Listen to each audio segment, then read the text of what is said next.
All right, let's move on to the Monday Nighter. Halloween, 8:15 p.m. Eastern. Cincinnati Bengals, 4-3, 2-2 on the road. Cleveland Browns, 2-5, 1-3 at home. First Energy Stadium, Cleveland, Ohio. Much to my family's chagrin, I'll be right here. Hosting the live bet stream. 58 Fahrenheit, mostly cloudy, 7 miles per hour. Let's go into the line history here first. We have the Bengals opening up at -3. They moved to -3.5 at -104. From a totals perspective, opened up at 46.5 and is now at 46. Let's go over to the cash flow here for the Monday Nighter. We have 89% of the tickets on the Bengals and 87% of the cash, then 58% of the tickets and 90% of the cash on the under. Bengals come in off their fourth win in 5 games, 35-17 at home versus the Falcons. Burrow had a monster game, 34-42 for 481 yards, 3 touchdowns, no picks, 345 yards in the first half alone. Bengals scored on their first 4 possessions. He's the first quarterback to have 5 games of 400 or more yards in his first 3 seasons. Tyler Boyd caught 8 passes for 155 yards and 1 touchdown. Jamar Chase caught 8 passes for 130 yards and 2 touchdowns. T. Higgins caught 5 passes for 93 yards. Mixon 17 carries for 58 and a touchdown. Caught 3 for 33. They rank 30th in yards per carry. 3.5 yards per rush. 30th. And Mixon did not look good, even though the team looked very good. The Browns' rush defense is weak. 22nd in opponents' yards per carry. But the Bengals are not proving that they're able to take advantage of that. The defense held Atlanta to just 231 yards, sacked Mariota 3 times, hit him 6. Trey Hendrickson left the game with an injury, but it's just a stinger. He's good to go this week. And there's a chance Logan Wilson will be able to come back in action. DJ Reader, though, will remain out of the lineup until after the Week 10 bye. Browns come in off their 4th straight loss, a tight 23-20 setback at division rival Baltimore. The loss was costly. They lost starting middle linebacker Jacob Phillips to a season-ending torn pectoral muscle. He had to replace Anthony Walker Jr., who suffered the torn quad in week 3, and he underwent season-ending surgery. So they traded for Falcons linebacker Deion Jones. He made his debut, and he looked bad. You can imagine that he'll look better. I mean, his first game after being activated off the IR, and he was new to the system, but he had really terrible grades from Pro Football Focus. Jacoby Brissett, 22-27 for 258 yards. Amari Cooper caught 3 for 74. Donovan Peoples-Jones caught 6 for 71. Njoku suffers a high ankle sprain after catching 7 passes for 71 yards. So he's going to be out of the lineup anywhere from 2 to 5 weeks. They're now very weak at tight end. So Harrison Bryant is the only other healthy tight end on their roster. Jesse James is on IR. Farrell Brown is in concussion protocol. Nick Chubb had 16 carries for 91 yards. The Bengals' run defense is their weakness. They're 20th in opponents' yards per carry. The Browns have one of the best rushing attacks in the NFL. So this one is interesting.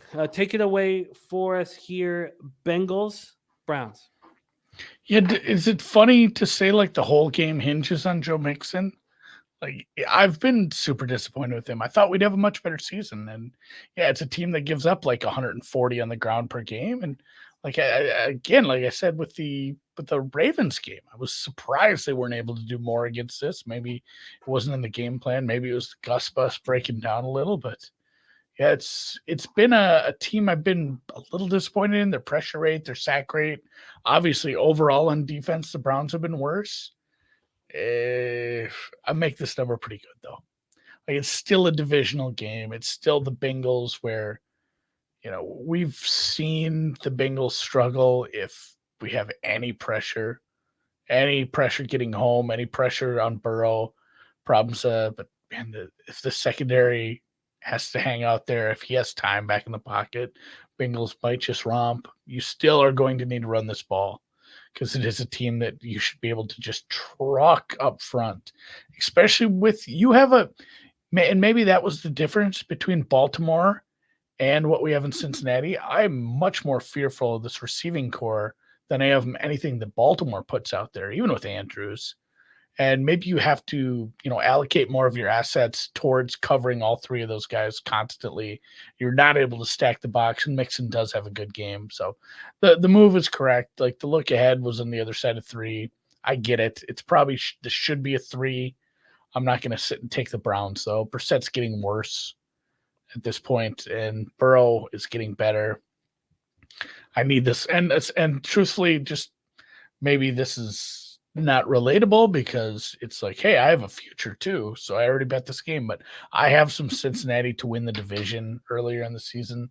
So I've already essentially bet the Cincinnati money line because if they lose this game, that ticket's hanging on by a thread. Not only the loss, but the fact that the Ravens have already beat this team last week and it's a divisional loss. So they need this one real bad. So I'm staying off this one completely. I'll play some props. I'll play some first touchdown scores. I'll enjoy it, but I'll be cheering for the Burrows. I looked at the Bengals to win the division today. What is it right now? They're plus 160 at Bet365, and the Ravens are minus 160. And I was like, still probably shit. And then I looked at the schedule, and the Ravens have the easiest schedule you could possibly put together. And that's the problem. Because the Bengals still have tough teams to play. Yeah. But I was shocked. I was like plus 160. And so I had to dive into it for a little bit because they're a better team than the Ravens. To me, there's no doubt in my mind that if they played a one game, even if it was in Baltimore, the Bengals would win that game and move on. But the schedule is tricky. Very, very, very tricky. Papa Call says that's down from 325, and he says need this for Cincinnati to win the division.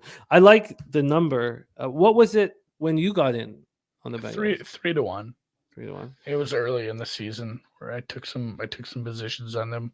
Just I thought the offense would fix itself. And there's something too to the continuity question. Final thought on this one is like they did bring in extra pieces to help shore up this offensive line. Sometimes that doesn't just work automatically. There's a big element to continuity. Offensive linemen have spoke to this. They said like even on some of these teams where we didn't have any superstars, I just played with the same 5 guys for like 2 straight years. That's why we were good. Like, you see some of those guys go to other teams and not play that well.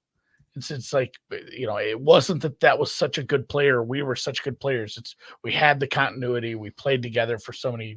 So sometimes I think that's something that's going to improve the Cincinnati offensive line as we go throughout the season. Maybe wishful thinking again because I backed them long term, but yeah, I like them to win this. I think this number's pretty bang on. Same with the total, maybe a little high if anything. The way this goes over is the Bengals offense looks like it did last week. It stays under if they take a little bit of a step back. There will be live betting opportunities aplenty, I think, in this game, and I can't wait to live bet it. Leo said this isn't last season, Jim. Look, the Ravens have a cakewalk to finish off this year, an absolute cakewalk. I didn't move on the Bengals at plus 160 today. So God bless you guys winning the division. You'll get knocked out very soon afterwards. But I couldn't move on the Bengals, even though I do think they're a better team. So I guess what I'm looking for is the Browns to score an early touchdown on Monday evening. That would be very good. That would help me. Birdie says really like the Browns here at plus 3.5 or higher and love the over. Yeah, I don't think that. I mean, the key thing here is Mixon, and you hear LJ from H-Town, says Cleveland's given up a rushing TD to opposing running backs 5 straight games. Joe Mixon anytime TD. He's not looked good, and here is his chance. He just hasn't looked good. No. And Birdie might be on it. It's a divisional dog getting over a field goal for a team that hasn't been horrible. Like if you made me bet this, I would take the 3.5 with the Browns. They're at home. They're getting over a field goal. Like that's the move. It just I'm fine not betting that.